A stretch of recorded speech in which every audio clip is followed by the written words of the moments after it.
Welcome to Arts Beyond Museums UK edition. I think it's best for Chef Daniel to actually do it in the proper way. Chef, please. Hello and welcome to Art Beyond Museums UK edition. Wonderful. It sounds wonderfully weird, but great at the same time to listen to someone else say welcome to Art Beyond Museums. For the past 12 episodes, we have been seeing you, Chef Daniel, bring us and mastering art to different places in London and Birmingham. I'm sure viewers by now will be very familiar that Chef Daniel is the MasterChef UK Professionals Champion of 2021. And thank you, Chef, for bringing Mastering Art and bringing all of us around wonderful places in London. Thank you very much. Thank you so much for the opportunity. It's been an amazing experience, a learning experience as well, and I've had an incredible time doing it. It's been amazing for me to explore the UK again, even revisiting some of my favourite places. Right. So, this thing that we are doing here, I think it will serve as a good finale or a good summary to the whole Art Beyond Museums UK edition, which it's really fascinating. I didn't know so much about UK until you brought us there. I want to understand from you, when you were filming all these episodes, what was your feeling, or how do you feel about the whole thing?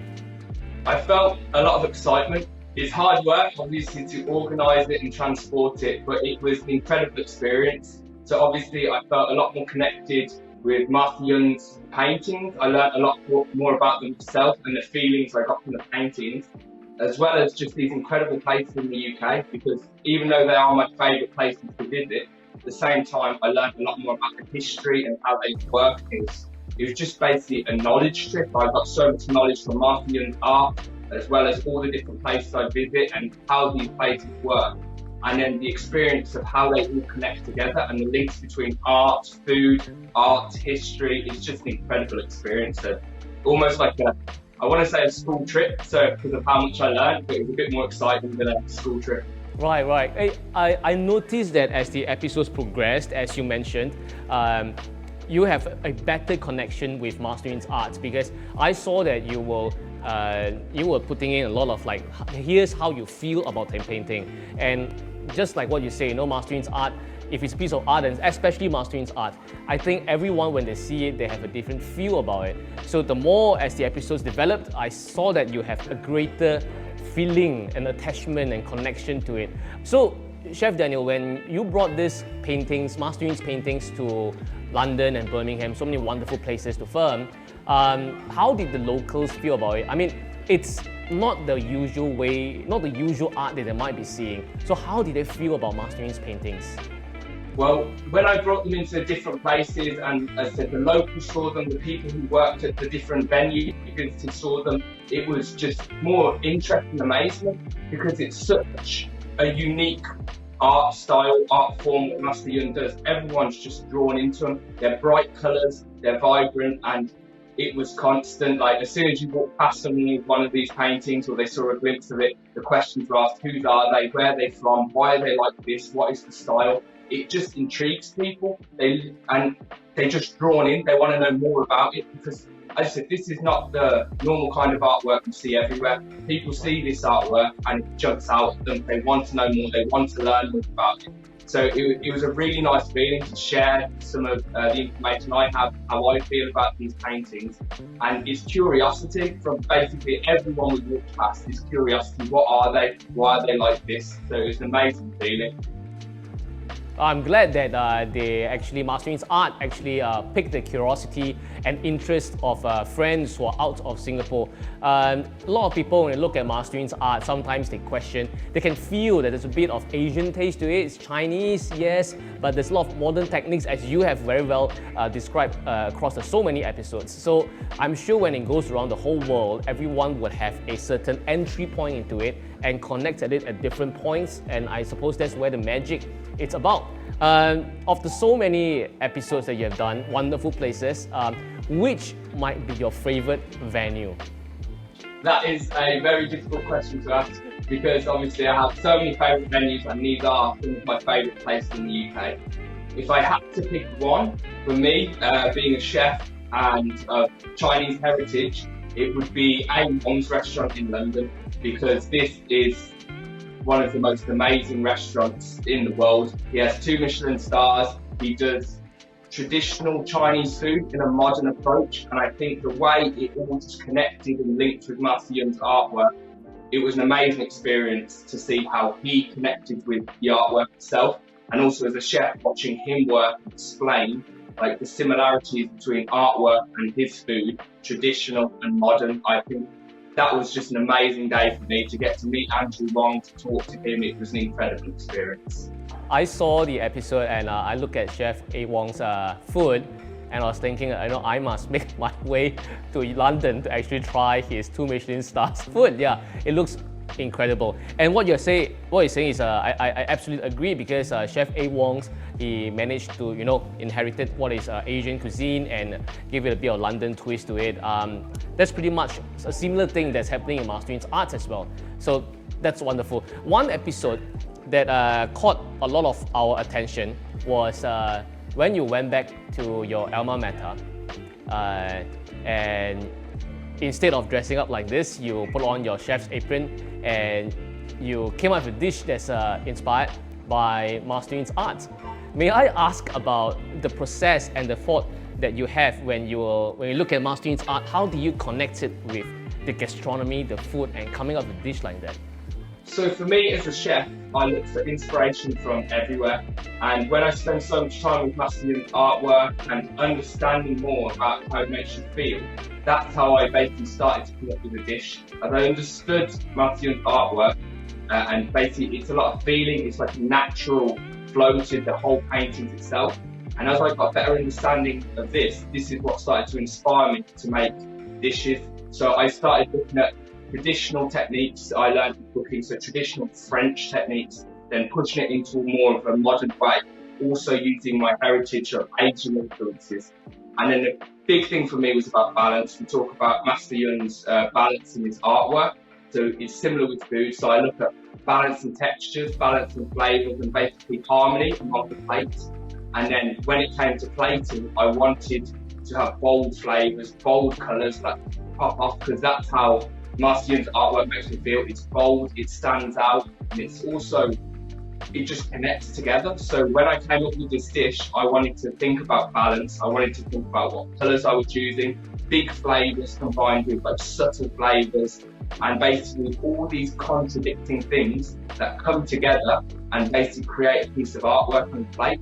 So that was the first dish that was inspired by Master Yun's artwork. But honestly, since then, as I make new dishes, I always still take influence about how Master Yun puts his artwork together and how I can use that and put it together in my dishes as well.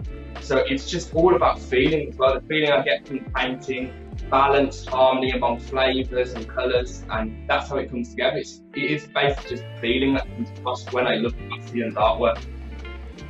I like your take a lot when I realized that throughout the episodes, there are certain keywords that different hosts and different people will always use to describe Master Yun's art. And I suppose that's how you interpreted it and became that dish that you created inspired by Master Yun's art. I recognize that you will use the word balance.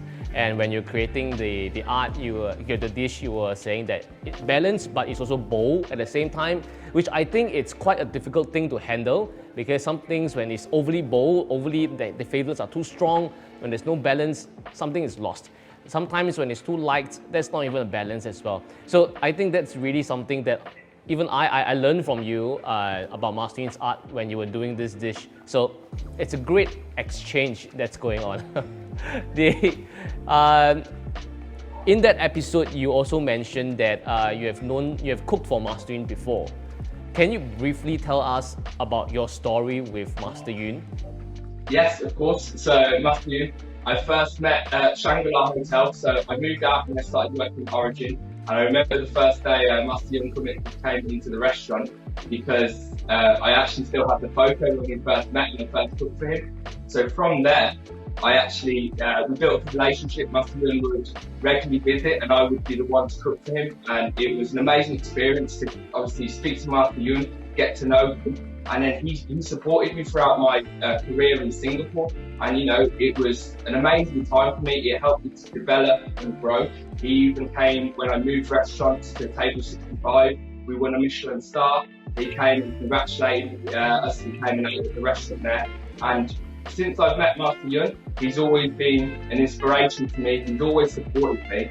And if anyone has ever watched MasterChef 2021, the year I won, I talk about how much influence Singapore had on me and how much it changed my outlook on food and how I progressed as a chef. And Master Yun was a huge part of my time in Singapore. To have that support from someone like him, it really encouraged me to go on. And the relationship we built from that, I couldn't be happier, I couldn't be prouder to know Master Yun, and for him to entrust me with the artwork. And this relationship keeps going, keeps building, and it goes from strength to strength. So it's a short time. It seems like a long time because of obviously the pandemic. But in such a short time, I've known Master Yun from my time in Singapore to now. He's had an amazing effect on my life. And as I said, the influence Singapore and Master Yun had on me benefited me massively going into MasterChef The Professionals 2021, which I was fortunate to go on and win, inspired by dishes and influences I learned in Singapore. Right. So any plans to come any plans to come to Singapore? Yes, so I do have plans to come back to Singapore. So later on this year, I'm currently in talks with Shangri-La Hotel where I started, as well as the Singapore Tourism Board. We're hoping to put an event together. And later on this year, I'm aiming for September. I want to come back, visit Singapore, and do another pop-up and show Singapore like how much they influenced me and what I've taken from Singapore itself and bring it back to Singapore, because it's where arguably my career and my life changed. It was a very key moment for me. So this year, hopefully, I'll be back in September. Well, Singapore should definitely welcome back the MasterChef UK, right? I mean, it's a great pleasure, and definitely I think Master would like to see you again. All of us, anyway, to come back to this place. Throughout your filming of these 12 episodes, any memorable stories that happened during filming that you would like to share? Yeah, there's actually quite a few.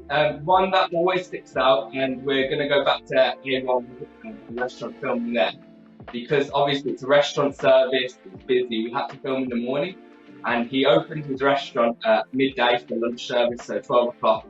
And I remember at 11:50, we were still filming in the middle of the restaurant, and they had queues starting to form outside, so everyone had to come in.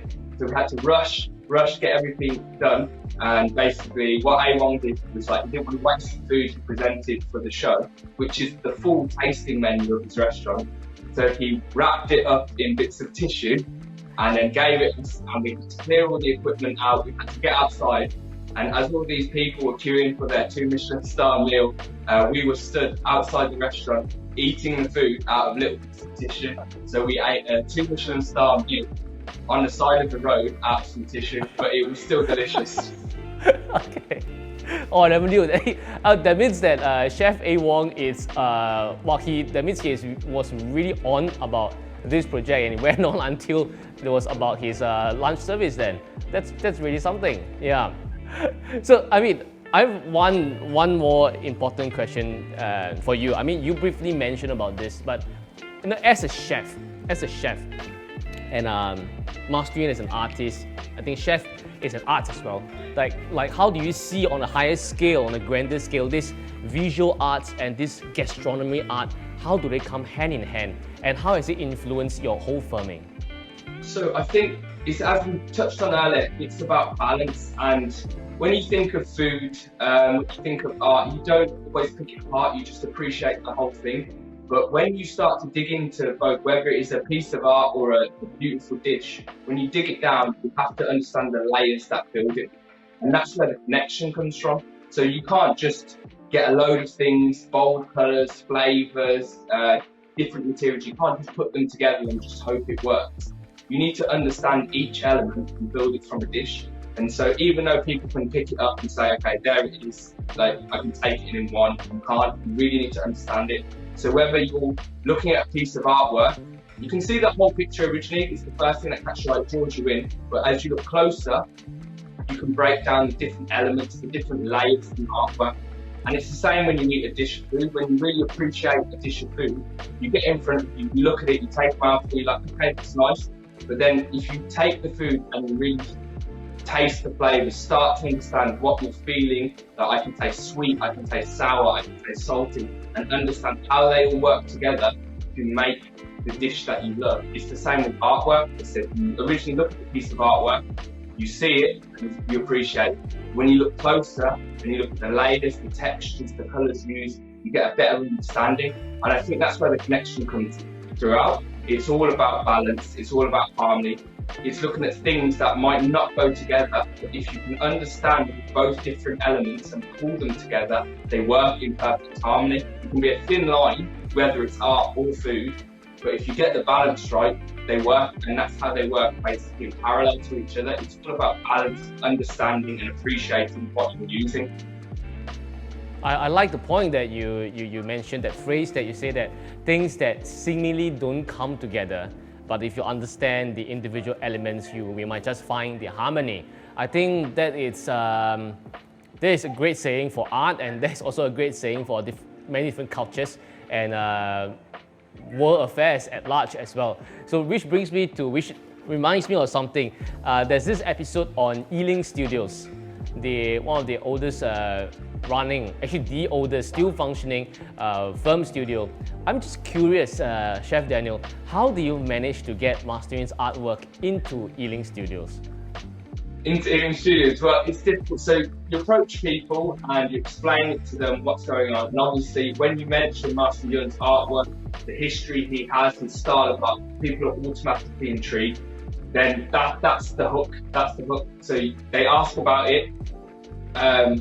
They ask more and more questions, and instead of me trying to say, I want to come to you, they want to know more about it because they want to come in, they're so interested.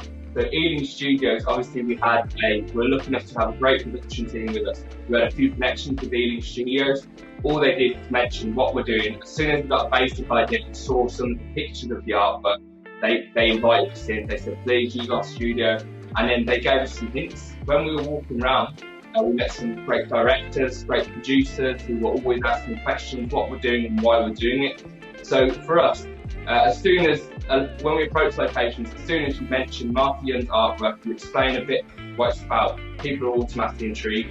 And then when we show up, and obviously everyone gets to see the paintings, they've heard about it, they come to see the paintings, and you end up having a huge audience. So instead of just a couple of us filming and trying to get a quiet room, there's loads of people in the room because they want to learn more, they're so interested by it. And it was an incredible studio. I'd never visited Ealing Studios before, but obviously it has a huge history in the UK. So it was an absolute privilege to get in there and get filming and to see the interest they had, because they're not, as I said, they're not chefs like me, they're not painters, but they're also artists in their own right in what they do and how they build it in. So that's why they were so interested and so embracing of what we were doing, because it's still an art form. Filming's still an art form. It's all about, as I said, finding the right balances, understanding the right shots. So it works together perfectly. Well, 100%. I remember there was a statement, there was a line that was during the episode was, I think she was comparing Masterin's art and also how filmmakers would actually picture and how they will actually frame the scene and so on. So really, I think there's something that speaks to different people, different cultures, different art forms, and of course our entry point is using Masterin's art to connect them all together. Well, Chef Daniel, it's been very lovely chatting with you, and I want to thank you really sincerely and greatly for bringing Masterin's art to so many wonderful places in London and Birmingham, expanding this Art Beyond Museums universe, and we all hope to see you in Singapore very, very soon. Thank you so much for the opportunity. It's been an incredible journey. I've learned so much, and I will be forever grateful for the opportunity. And rest assured, I will come to Singapore, whether it's this year or next. I will come see you all, and hopefully I'll share all the influences I've got from this project and present you a dish based solely around that. Thank you, Chef. And with this, we've come to the good conclusion of the Art Beyond Museum UK edition. So we are going to announce soon about what will happen to the paintings and calligraphies that we have exhibited in all these 12 episodes of UK edition in London and Birmingham. But before that, so stay tuned for that news. But before that, the next country we'll be going to for this Art Beyond Museum series would be Malaysia, and specifically in Penang. If you find that there are a lot of amazing places in London and Birmingham, and you can't wait to board the flight to go there and visit A. Wong, Ealing Studios, Jewelry Quarter, and so on, then this Penang series is one that you'll want to watch and catch as well. Thank you very much for being with us the entire Art Beyond Museum UK edition. Thank you, Chef Daniel, and I see you in Singapore very soon. Thank you very much. I'll see you all soon. The Art Beyond Museums series and Master Yun Longzi's Feng Shui art are proud to be sponsored by Laurent Perrier. For 200 over years, Laurent Perrier has not worked with any other artist before. When you purchase a piece of Feng Shui art exhibited in this Art Beyond Museums series, you will also be getting a complimentary set of 5 different specially selected cuvées of Laurent Perrier champagne. The La Cuvée, the Cuvée Rosé, Brut Millésime, Demi-Sec Harmony, and the Cuvée Grand Siak, so that you can enjoy the taste of elegance while basking in the prosperity of Master Yun's Feng Shui paintings and calligraphies. Cheers to prosperity and elegance.